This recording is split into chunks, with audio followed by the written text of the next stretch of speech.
성령의 소개로 오늘은 성령의 만남으로 이제 만나게 되었어요.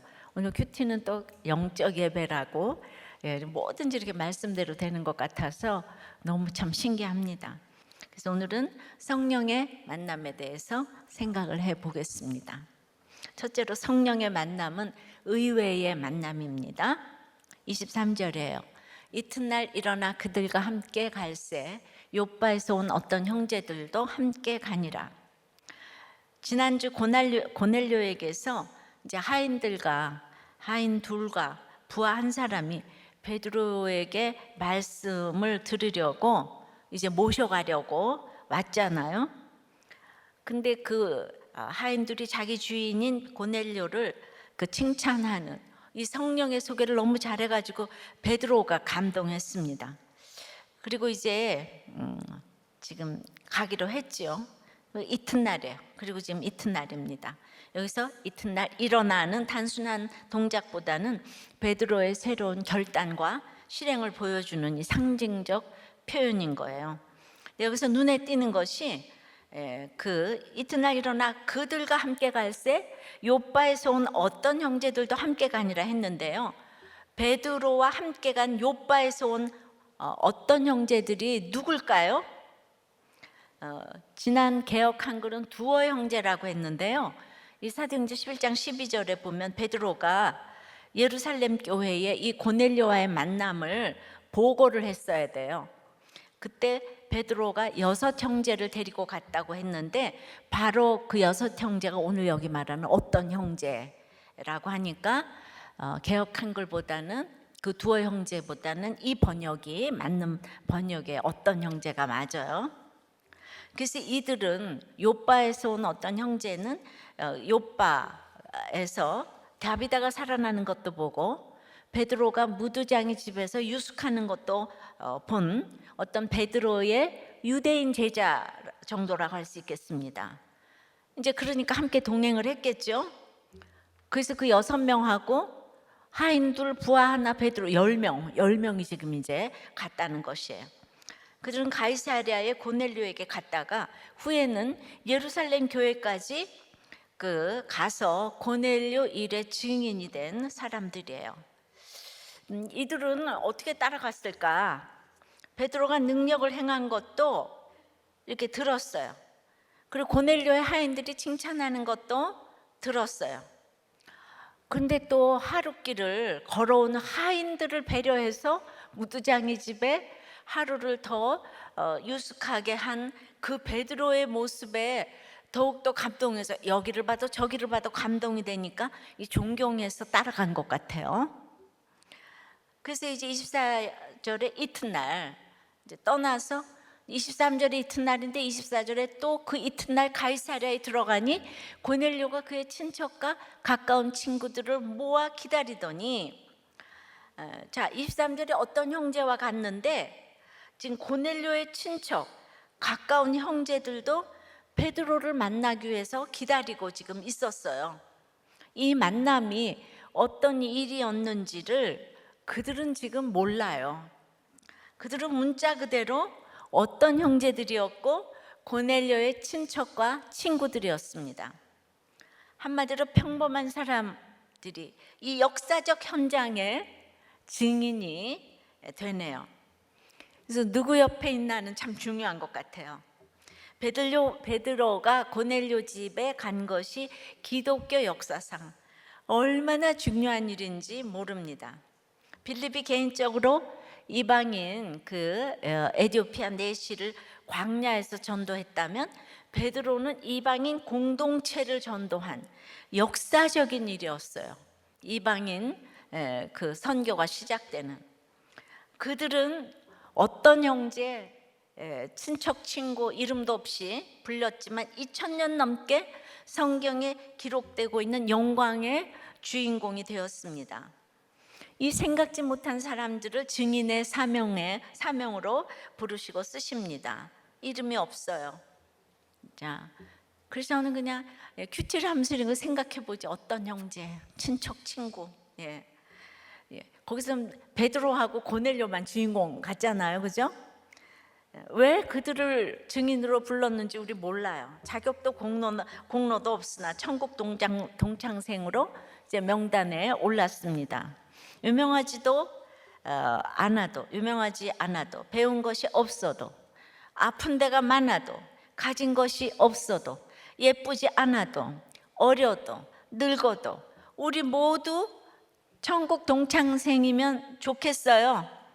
성령의 만남을 가지면 아무리 가진 것이 없어도 내 아버지 집에 거할 곳이 많기에 열등감이 없어지죠. 이런 사람들은 쓸데없는 호세를 안 부립니다. 무명한 자 같으나 유명합니다. 끝까지 이름이 안 나와도 하늘에서 상이 클 것입니다.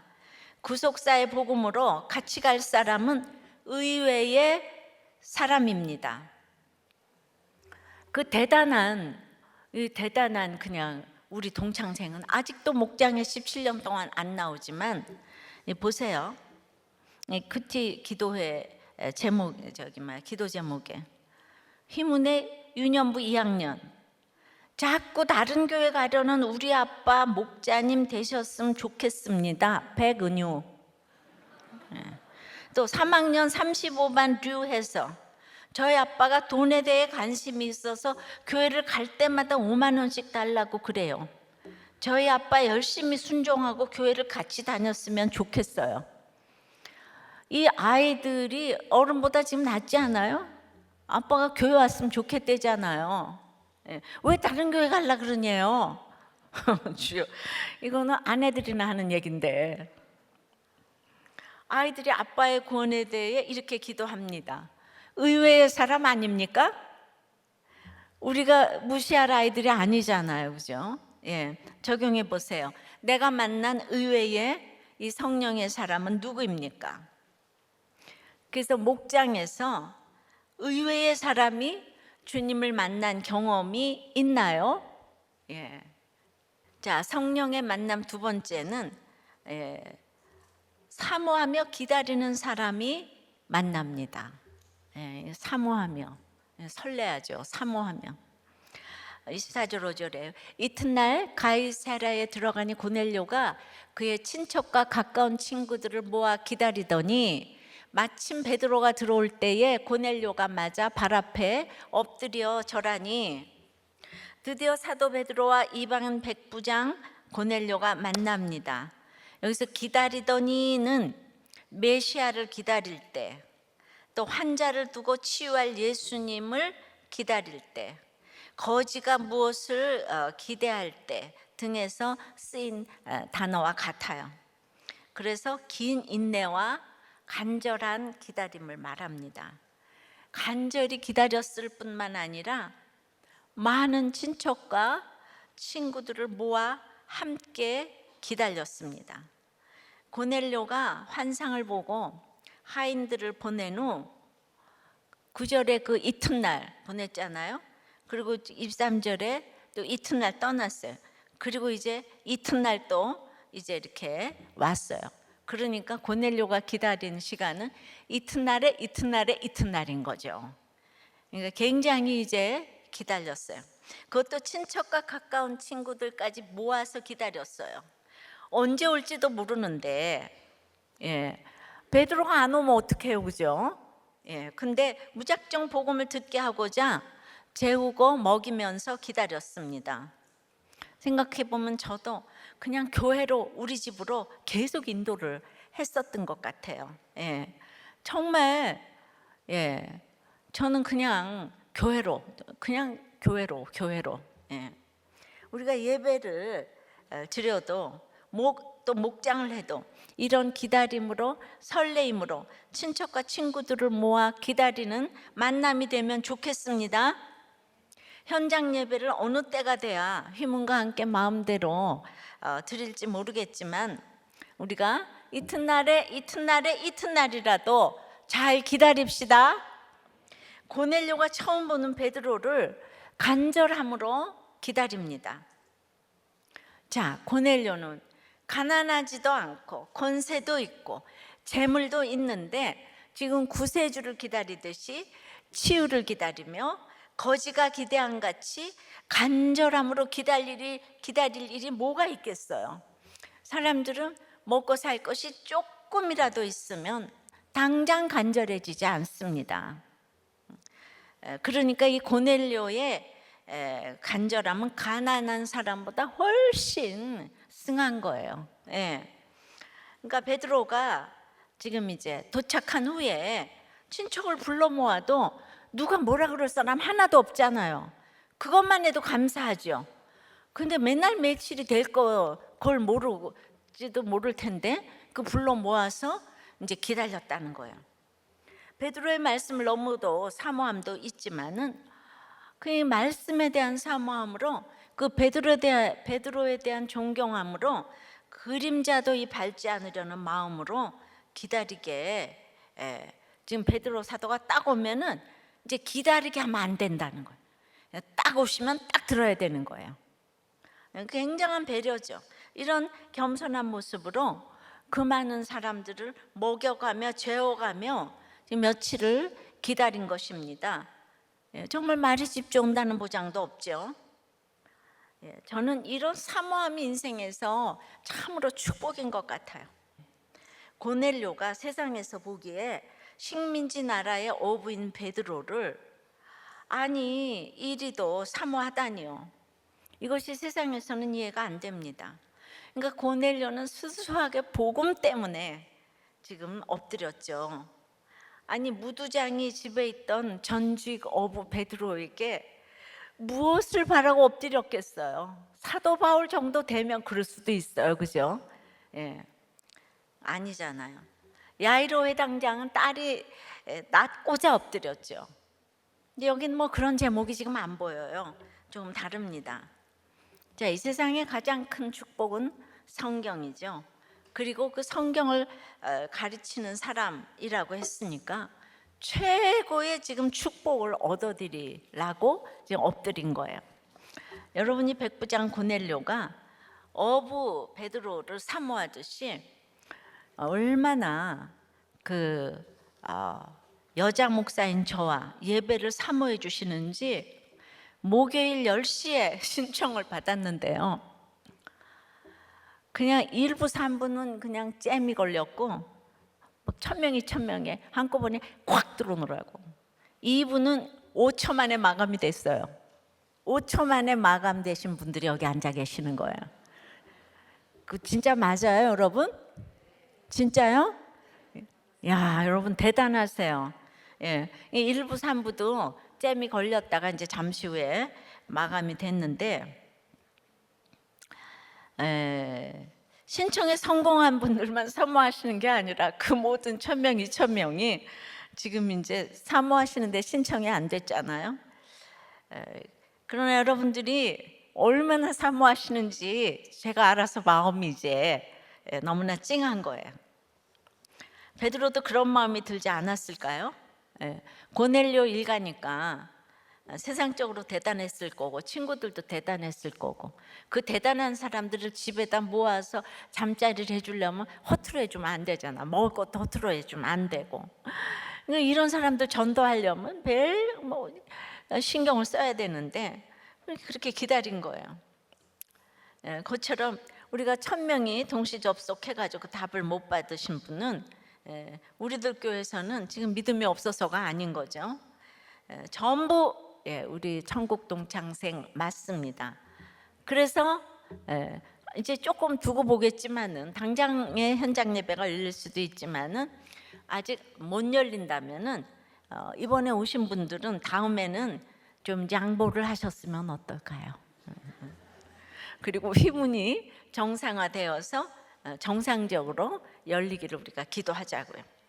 고넬료가 발 앞에 엎드렸다는 것은 노예가 주인에게 엎드릴 때 그 행동을 의미할 때 쓰는 단어인데요. 하나님께 경배할 때도 이 단어를 같이 쓰고 있어요. 그럼 베드로를 신적인 대상으로 여겨서 막 그 예배하는 심정으로 막 절을 했나요? 그거보다는 아까도 말했지만 하나님의 말씀에 의해 일어난 일이고 또 말씀을 가르쳐 줄 사람에 대한 사모함이 하늘에 닿았기 때문에 그 말씀에 꿇어 엎드렸다 하면 됩니다. 이게 기복이라고 생각되진 않아요. 겸손이란 바로 이런 것이에요. 하나님의 잣대로 자신을 측정하여서 한없이 작고 초라한 자신의 모습을 발견할 줄 아는 것이 바로 진정한 겸손입니다. 고넬료가 베드로에 비해 무엇이 작고 초라하겠습니까? 그러나 주님 앞에 서면 그것이 가능합니다. 모든 사람이 죄를 범하였음에 하나님의 영광에 이르지 못했다고 했죠. 이처럼 하나님 앞에서 자신을 발견함이 없이 행하는 겸손이라면 그거는 이제 진정한 겸손이 아니죠. 그건 위선이죠. 위장된 교만에 불과합니다. 근데 예수님 당시 유대 종교자들이 이런 종교 지도자들이 그러한 위선자였어요. 우리 인생은요, 죄를 몰라요. 죄인이 맞는데 죄를 몰라요. 여러분, 교회를 다녀도 이 자기 죄를 모르는 사람과 노는 게 얼마나 힘든 줄 아십니까? 예, 정말 이거는 우리 에너지가 너무 쓰여져서 정말 피하고 싶어라. 진짜 경건한 사람은요, 자유하고 재미있어요. 그러나 내 옆 사람에게 죄를 알게 해주는 것은 네 죄를 봐라 그래서 되는 건 아니에요. 고난이 와도 그냥 내가 잘 살아내는 것밖에 없어요. 그래서 나에게 고난이 오는 것이 축복이에요. 그래서 장을 마련해 줬잖아요. 나를 보고 죄인이구나, 이걸 성령께서 깨닫게 하시려고 각자 집안에 보내셔서 죽었다 깨어나도 못할 적용을 하게끔 만들어 주셨어요. 그런데 이제 이런 얘기를 듣고 유대인들이 분한 거죠. 말도 안 되는 소리 마라, 하나님이 불의하다 하는 거예요. 지난주부터 계속되는 유대인의 나음이 무엇이뇨 하는 그들은 겉으로는 참 겸손해 보입니다. 예. 근데 그들에 비해 고넬료는 참으로 감탄이 나올 만큼 사모하니까 거기서 겸손이 나오고 배려가 나오고 막 발 앞에 엎드리게 되고 그림자라도 밟으면 안 된다. 그러면 우리도 누가 그러면 뭐 해주고 싶지 않아요? 하나님도 이런 고넬료에게 뭔가를 해주고 싶은 거죠.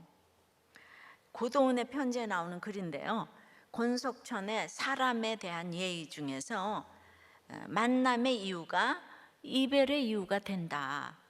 냉철해 보여서 좋았는데 날카로움에 배일 수도 있고, 열정적이어서 좋았는데 감당하기 벅찰 수도 있다. 결정적으로 이별은 사소한 사건을 계기로 이루어진다. 사소한 사건이지만 그 조그만 사건에 너와 나의 모든 것이 다 들어있다. 좋아서 만나고 싫어서 헤어지는데 그 좋음과 싫음의 이유가 같다는 거예요. 같은 사건인데 둘이 정반대로 해석해서 그 작은 일이 빌미가 되어 정말 좋았던 것이 정말 싫은 것으로 바뀌면서 만남의 이유가 이별의 이유가 된다는 것이에요. 그래서 사소한 것을 배려 못하는 것은 작은 일이 아니라는 거예요. 그러니까 사모할 때는 그게 하나도 문제가 안 돼요. 근데 콩깍지가 뺏겨지면은 다 문제가 되는 거예요. 여러분도 저를 사모할 때는 제가 이렇게 눈물을 흘리고 코를 풀어도 너무 좋잖아요. 그런데 은혜가 떠나면 아이고 더러워, 그렇게 되는 거죠. 그래서 언제나 손수건과 휴지를 아주 정말 같이 가지고 다닙니다. 아주 필수품이에요. 그래서 저는 이 눈물 때문에 그 옛날부터 아쉽게도 여자의 최고의 무기인 이 눈썹 화장의 마스카라와 눈썹을 못 붙이잖아요. 우니까. 그러니까 그걸 붙이면 굉장히 이쁘겠다 이런 얘기를 하는 거죠. 그 CBS의 부부의 세계를 이제 제가 녹화를 했는데요. 7월부터 한 12주 방영될 건데, 근데 거기는 강의를 하는 거가 돼서 기도가 없어요. 그래서 분장실에서 저에게 눈썹을 붙여주었어요. 그 눈썹 때문에 긴장했는지 더욱더 눈물이 안 나오더라고요. 그래서 제가 이제 7월 달부터 나오는 방송에 이상할까봐 미리 이실 짓고 하는 거예요. 목사님, 어머나 눈썹 붙였네 이럴까봐. 제가 한번 붙여봤거든요. 예. 좀 이상하긴 하더만서도요. 잘 모르겠어요. 하여튼 고넬료는 정말 세밀하게 치밀하게 배려하며 사모하며 만남을 준비했지요. 모든 예배와 사람과의 만남도 이렇게 준비하면 주님이 만나러 오실 것 같아요. 여러분 가운데도 주일 예배를 위해 정말 손수건을 잘 준비해서 오는 분들은 늘 은혜를 받더라고요. 그러니까 손수건을 준비하는 사람은 벌써 은혜 받을 준비가 돼 있어요. 예. 자, 적용해 보세요. 메시아를 기다리듯이 사모하고 배려하고 기다리는 것은 무엇입니까? 예배가 사모되지 않는다면 무엇 때문입니까? 네, 그냥 이제 온라인 예배를 드리는데 잠옷바람으로 계시고 처음부터 안 들어오시고 꼭 설교할 때 그때서야 일어나시고 이러는 분들이 꽤 계세요. 그래서 교회는 꼭 와야 돼요, 사실. 예, 뭔가 준비하는 자세로 이렇게 와야 되는데 집에서 있다가 그리고 전화 오는 거 다 받고 카톡 오는 거 다 받고 그러니까 집중이 안 돼요. 온라인 예배를. 그러니까 집에서 드리시는 분도 최대한으로 긴장해서 예배를 드려 주셔야 됩니다. 사실 근데 이렇게 와서 드리는 거하고 하늘과 땅 차이죠. 우리가 얼굴과 얼굴 대면하여 볼 때가 오나니 정말 그 안 보고 믿을 때도 좋았는데 천국에서 주님을 대면하면 얼마나 좋겠냐고. 근데 이렇게 제가 사진으로 봐도 대면하니까 좋잖아요, 그죠? 그러니까 바로 이게 천국을 우리한테 이번에 가르쳐 주신 것 같아요. 우리가 대면해서 볼 때 얼마나 기쁘랴. 자, 세 번째는 자기 주제를 아는 사람이 이제 만납니다. 성령의 만남을 할 수 있는 거죠. 26절에요. 베드로가 일으켜 이르되 일어서라, 나도 사람이라. 그러니까 고넬료가 베드로 발 앞에 엎드려 절을 하니까 베드로가 나는 신이 아니다, 나도 사람이다. 즉시 이 얘기가 나왔어요. 7세기 번역판에는 네가 도대체 뭐 하는 거야, 일어나, 이런 구절이 들어가 있다고 합니다. 주 앞에서 베드로와 고넬료가 동등하다는 것을 지금 더 분명히 해줍니다. 사실 베드로는 얼마든지 교만할 수 있죠.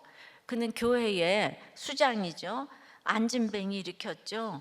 중풍병자 애니아도 고쳤죠. 다비다 심지어 죽은 자도 살려냈어요. 신과 같은 존재 아닙니까? 게다가 그는 무식한 어부인데 성경도 기록했어요.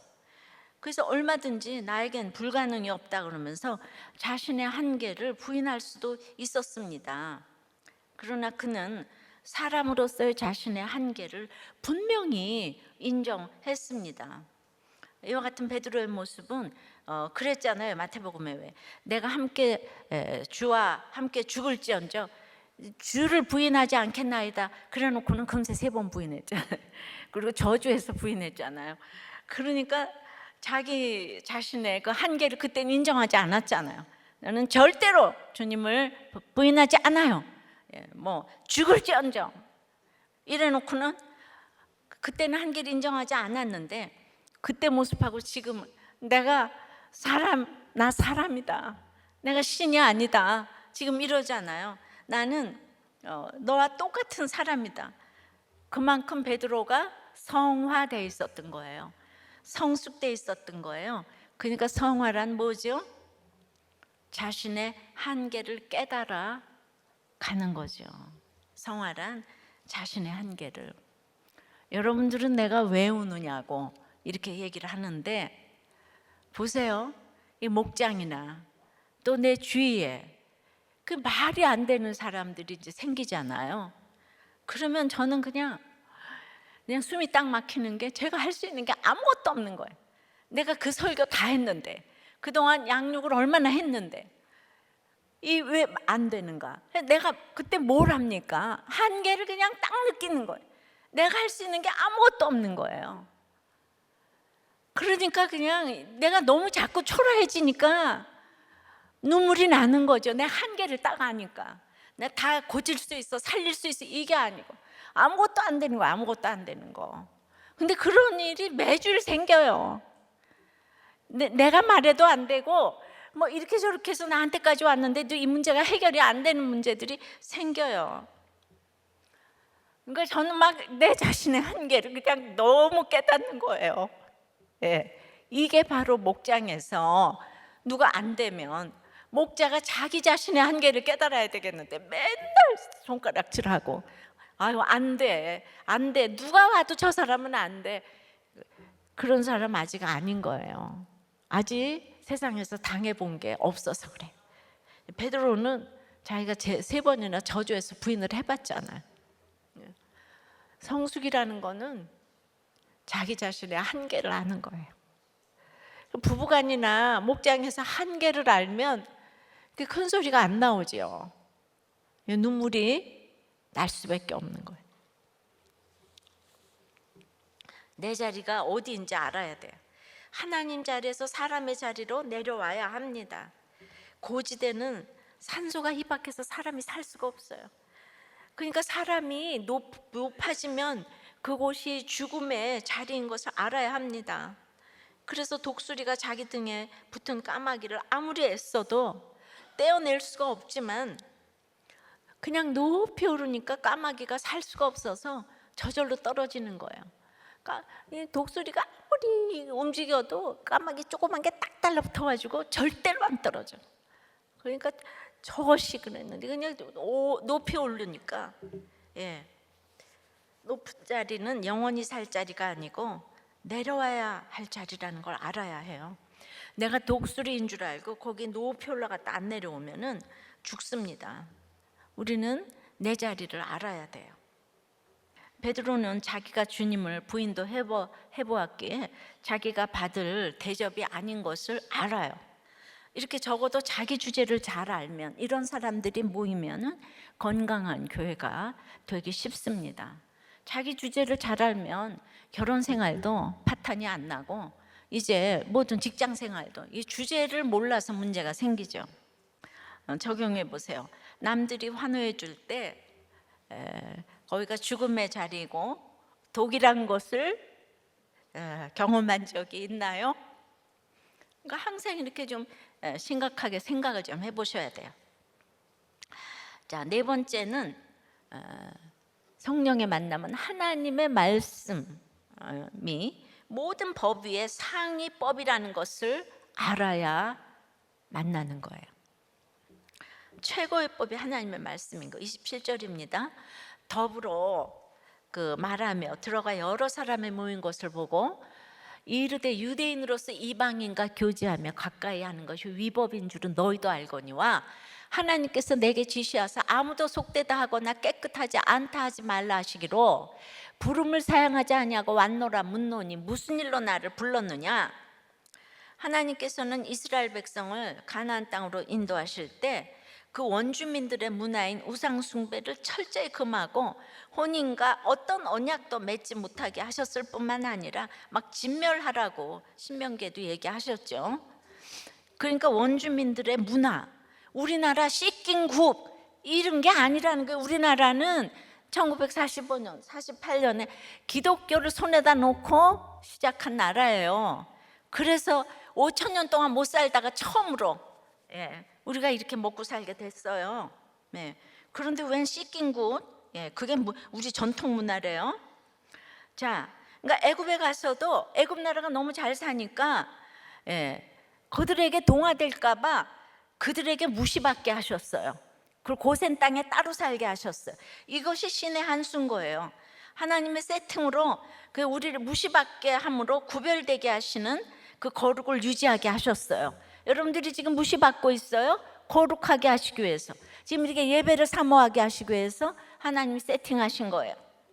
그 후에 유대인들은 이러한 율법을 그때까지는 그게 필요했습니다. 모르니까 어린아이 같아서 구별되게 살아라. 근데 이제 그 율법을 확대 해석하고 편협한 민족주의에 빠져가지고 이제 그 이방인들을 글쎄 무시하기 시작하고 업신여기고 일체의 접촉을 삼가하고요. 아주 여겼어요.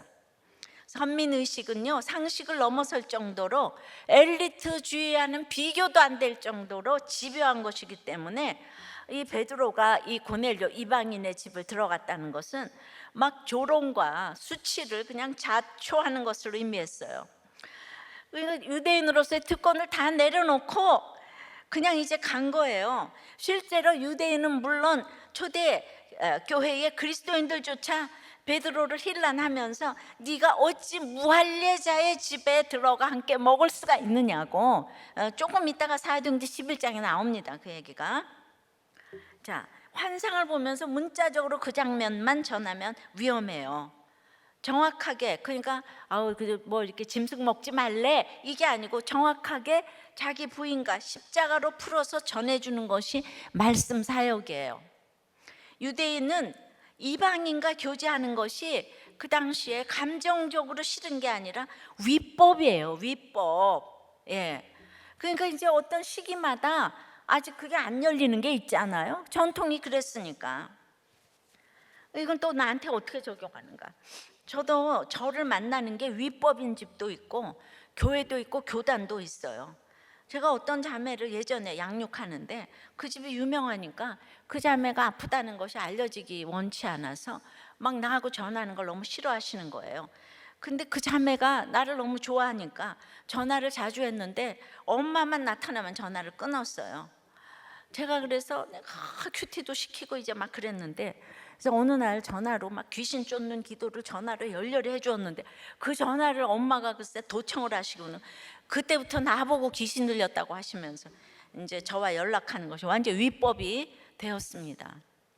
예, 제가 이런 참 교양이 있는데 정말 아픈 사람 보면 막 그냥 이런, 예, 그래서 제가 우리 아픈 사람들 그 기도가 막 나오잖아요, 그죠? 자, 여자에게 안수를 안 주는 교단도 제가 가는 것이 위법이에요. 지금 그러니까 베드로가 그 말을 하는 거예요. 이게 어마어마한 위법이라는 거예요. 예. 그래서 저와 교제해 주시고 큐티 목회도 호응해 주신 목사님들은 저는 교단보다 이제 크신 분이라는 생각을 하는 거죠. 제가 이뻐서 그렇겠습니까? 말씀 사역에 호응을 해 주셨어요. 모두가 교단보다 크셔가지고. 예, 큐티 선교에도 이사가 되주셨고 우리들 교회 개척에도 힘을 보태주셨어요. 예, 주보에 계속 나왔었죠. 각 교단을 대표하는 목사님들이 저의 초청에 응해 주셔서 시작이 됐어요. 그러니까 제가 그 당시 고넬료처럼 얼마나 간절했을지 짐작이 되지요. 예, 바로 그래서 발 아래 엎드리는 거예요. 뭐 인간적으로 사역 이런 게 아니라. 근데 베드로는 다른 이방인이 그들의 인간적인 뜻에 따라서 자신을 초청했다면 당연히 거절했을 거예요. 그런데 이 고넬료의 초청을 아무 반감 없이 받아들여서 이곳까지 온 것은 그 부정한 짐승을 본 환상과 관련하여 이것을 하나님의 초청으로 받아들였기 때문에 베드로가 간 거잖아요, 그죠? 그래서 사양치 아니하고, 그러니까 어떤 반대도 하지 않고 의미를 하는 거죠. 그러니까 이 단어 하나하나에 베드로의 순종이 이렇게 순종의 마음이 다 진하게 배어 있는데요. 그래서 다 알고 왔지만 다시 한번 무슨 일로 불렀느냐고 그들에게 확인하는 베드로를 봅니다. 이건 의심이 아니에요. 이유를 묻지 않고 왔지만 성령의 만남에는 이런 확인이 필요합니다. 그리스도의 십자가가 선 곳에 모든 장벽이 무너져요. 우리들 교회는 십자가 무한 영광일세. 이건 정말 우리는 기복이 아닌 팔복을 이제 정말 국시로 삼잖아요. 그러니까 십자가에서 여러분들의 모든 가정의 문제, 모든 질병의 문제가 무너졌어요.